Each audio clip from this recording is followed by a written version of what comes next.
Good afternoon, students. So today we will do with the suboccipital region. First of all, what is the suboccipital region? The word suboccipital means beneath the occiput. So this is our occiput area, and this is the second cervical vertebra, that is the axis.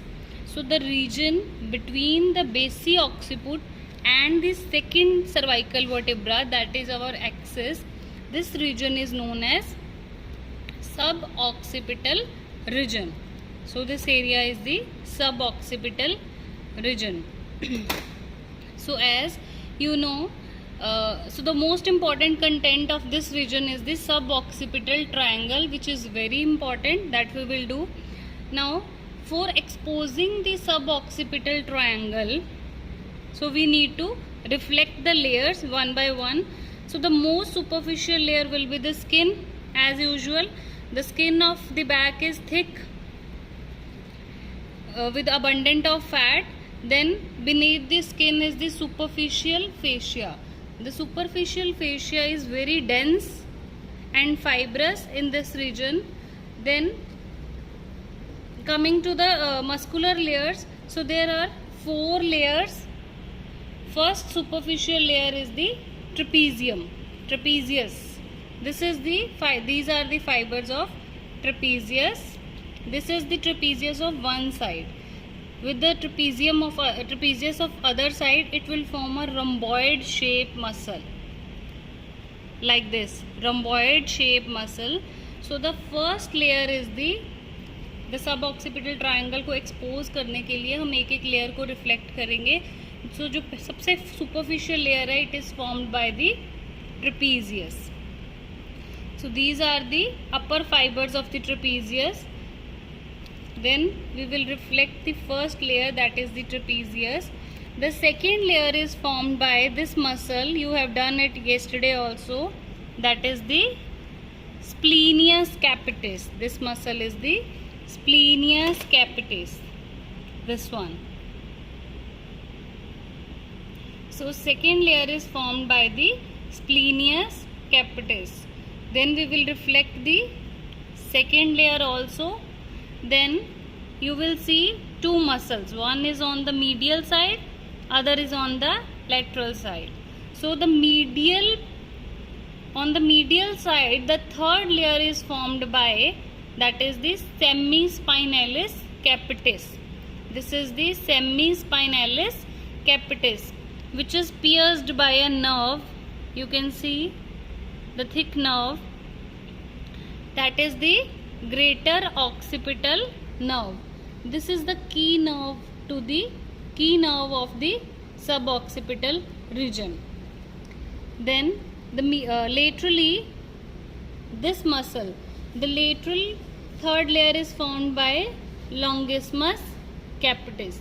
Now reflection of these 2 muscles, that is the semispinalis capitis and longissimus capitis, will expose our most important structure, that is the most important triangle is the suboccipital triangle.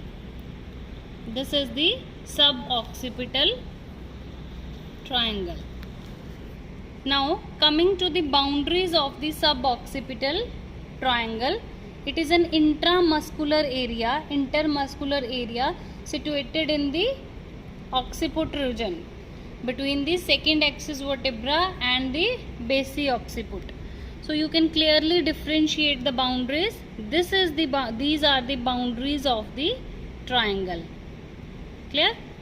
Now first boundary, that is the superomedial boundary. See, it is superior and medial. So superomedial boundary is by this muscle, that is the rectus capitis posterior major. This is the rectus capitis posterior major, supplemented by a smaller muscle. Here you can see the smaller muscle, this one, that is the rectus capitis posterior minor. So the superomedial boundary is by the rectus capitis posterior major, supplemented by the rectus capitis posterior minor. So these two muscles will form the superomedial boundary. Then inferolaterally, this is the inferolateral boundary by the inferior obliquus capitis. This is the inferior obliquus capitis. So the boundaries are the rectus capitis posterior, major and minor superomedially. Superolaterally is by the superior oblique capitis, and inferolaterally is the inferior oblique capitis. These were the boundaries. Then coming to the roof. So roof of the suboccipital triangle, it is formed by the dense fibrous fascia, which is further covered by these two muscles. The medial one is the semispinalis capitis and lateral one is the longissimus capitis. This was about the roof. Then floor is formed by the posterior atlanto-occipital membrane. So this is the atlas. You can feel the bone. This is the posterior arch of the atlas. This is the posterior arch of the atlas. So between the atlas and ऊपर क्या है? Occipital bone. So between the atlas and the occipital bone, there was a tough membranous sheath that is known as atlanto-occipital membrane. The floor of this triangle was formed by the atlanto-occipital membrane. We have to remove that membrane to see the contents of the suboccipital triangle. So the floor is formed by two things. One is the atlanto-occipital membrane. Second is the posterior arch of the atlas. Clear? Now coming to the contents of the suboccipital triangle. So the contents are, there are three contents. One artery, that is the third part of the vertebral artery. You can see this is the third part of the vertebral artery. Zoom it out. This one is the third part of the vertebral artery. Then is the suboccipital venous plexus. So in the suboccipital triangle, you can see the blood-filled veins. So that is the suboccipital venous plexus. Just beneath the vertebral artery, you can see this is a part of suboccipital venous plexus. Then dorsal ramus of C1. This is the dorsal ramus of C1. It emerges from the suboccipital triangle and it will soon divide into number of branches which are diverging to supply all the suboccipital muscles. So these are the branches of dorsal ramus of C1. So as soon it emerges from the suboccipital triangle, it will divide into numerous branches for the surrounding muscles. Then the vertebral artery, we were discussing about the vertebral artery. In the suboccipital triangle, you will only see the third part of the vertebral artery. So we will only see the third part of the vertebral artery. So the most important viva question, vertebral artery kiski branch hai and how it is divided into 4 parts. Then vertebral artery, it is a branch of the first part of subclavian artery. So it is having 4 parts: first, second, third and fourth. The first part, it extends from the origin from the subclavian till the 6th cervical vertebra. वो हो गया first part.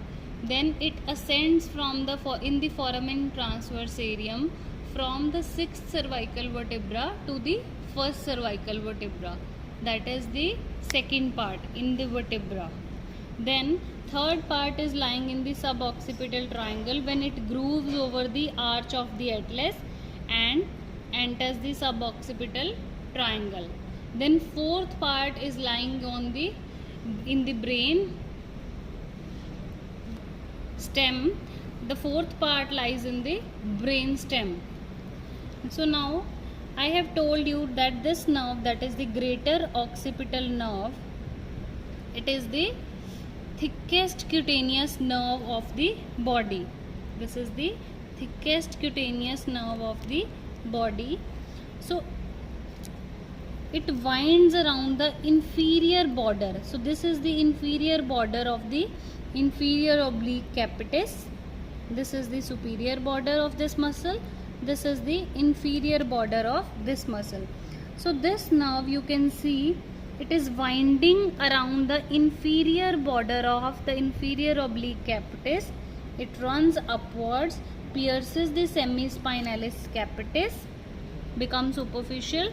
Then it trapezius को pierce करके, then it will supply, give a cutaneous supply to the skin of the back of the neck.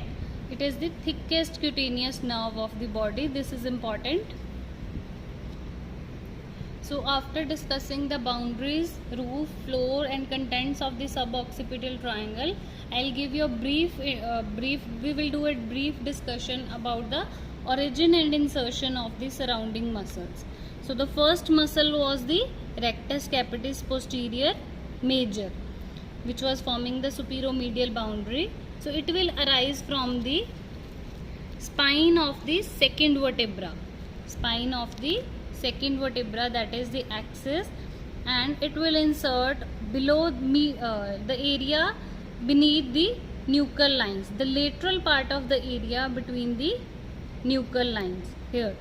Then rectus capitis posterior minor, it will take origin from the posterior tubercle of the atlas. The posterior, उसने नीचे से लिया axis से, इसने उसके ऊपर posterior tubercle of the axis.